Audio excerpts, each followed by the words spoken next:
And actually, the on interpretation of chest X-ray is a basic X-ray, so not much high details.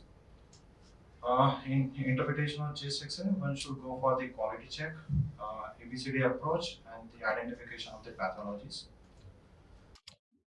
Quality check, patient identification details, that is very important. Name of patient, patient ID, date and time, and check for the side marker right left. In technical factors, check for the views, PA, AP, lateral, patient has taken full breath or not, whether X-ray is fully overexposed, underexposed, or correctly exposed, and the rotation, centralized or rotated. The PAU, it indicates the direction of the X-ray beam. Usual distance is the 6 feet. Patient usually in standing position. This is normal chest X-ray PAU. In AP view, the patient is usually in sitting or in supine position. Now PA versus AP view. Here you can see the scapula is in the periphery of the thorax, clavicle is over the lung fields, and the posterior portions of the ribs are more distinct. While in AP view, scapula overlies the lung fields, clavicle is above the lung fields, and the anterior portions are more well defined. Here you can see how you identify the posterior ribs and the anterior ribs. Breath. In inspiration versus expiration, in inspiration, usually you can count the anterior 6 rays 1, 2, 3, 4, 5, and the 6. While in expiration, the anterior 4 ribs are seen 1, 2, 3, 4. This is very important because in expiration, the crowding of the bronchovascular markings occurs. So many a times it is difficult for the consolidation, faint consolidation to pick up. Overexposed. In overexposed X-rays, the lungs become more black, bones are more better seen, but in underexposed X-rays, there is total loss of mediastinal details and lungs become more white. In proper centralized X-rays, medial ends of the both clavicles should be equidistant to the spinous process.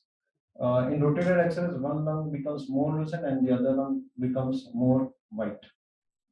In ABCD approach, A for airways and lung fields with hyla, B for bones and soft tissues, C for cardia and mediastinum, D for diaphragm and pleural spaces.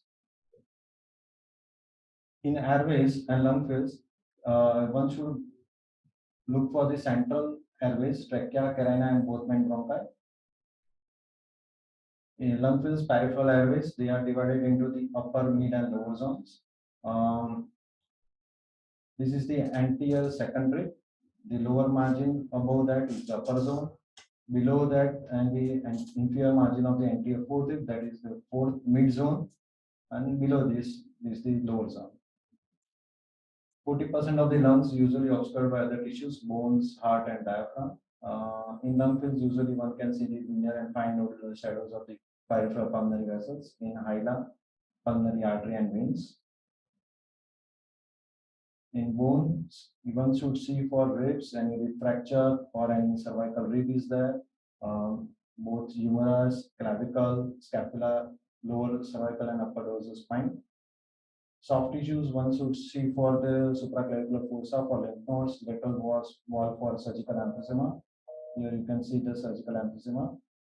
Cardia and mediastinum, one should go for the cardiothoracic ratio of maximum horizontal cardiac diameter to maximum horizontal thoracic diameter. Cardiomegaly, if ratio more than 0.55, and endpoint it should be more than 0.60. In mediastinum, one can see all structure: right innominate vein, left innominate vein, superior vena cava, ascending aorta, aortic arch, descending aorta, right atrium, left ventricle. In diaphragm and pleural spaces, one should see for the along the lateral lung margin thoracic wall and the along the diaphragm. Pathologies, serial X-rays are very important for correct diagnosis. Many a times, single X-ray may lead to the false, not proper diagnosis. In consolidation, opacification of the lung parenchyma without significant volume loss. Air bronchogram sign. Air in bronchus is outlined by the inflammation in surrounding alveoli, cavity, lucent lesion with thick irregular wall and may contain absolute level, emphysema, hyperinflation of the lung fields.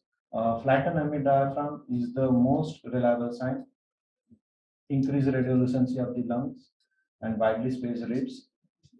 Interstitial lung disease, there are multiple reticular opacities, fine, even nodular opacities also there, certain small lucencies, which may indicate subpleural cystic areas and honeycombing, and cystic bronchiectasis on X-ray. Pleural effusion. Silaud sign is in any intrathoracic opacity, if in anatomic contact with heart, aorta, or diaphragm, it will obliterate that border. That is called a Silaud sign. Pleural effusion starts as the blunting of the CP angle, then it eventually obliterates diaphragm, and then again increases with the, it obliterates Silouds the left cardiac border. Pneumothorax is a region of lucency along the edge of the lung. Two rules very important for finding of the pneumothorax. It's a lung margin, and the second is absence of the bronchovascular markings. Skin fold versus pneumothorax. In skin fold, skin fold is line that does not follow the normal course of the visceral pleura. Absence of increased lucency. Here you can see increased lucency. Here you do not see increased lucency laterally, and the projection of the lung bronchovascular markings are seen across the curvilinear shadow. Pneumoperitoneum, chest X-ray is the best standing chest X-ray, best sensitive plain X-ray for detection of free intraperitoneal gas. Pulmonary hypertension, prominent pulmonary conus, enlarged pulmonary conus by the main pulmonary artery, descending right pulmonary artery, prominent pulmonary vasculature in central fields, tuning in the peripheral. Pulmonary venous congestion in early cases, in well advanced cases, septal lines in early cases well seen. In the advanced congestion, you can see airspace opacification and patch ring distribution. Lung mass in right upper lobe collapse, golden S sign. Right upper lobe collapse with central expanding mass. This forms a reverse S sign that is called as golden S sign. Metastasis, multiple cannonball-like opacities, classical for the Mets. Mediastinal lesion. Here you can see the right paratracheal opacity, lymph node enlargement. Here you can see misplaced endotracheal tube. Endotracheal tube in the right main bronchus, leading to complete collapse of the left lung. Misplaced nasogastric tube in right lower bronchus, leading to feeding contents into the lung. Take-home message: make quality check, proper identification of X-ray, see for the technical factors, ABCD approach, identification of pathology, serial chest X-rays are very important. Thank you.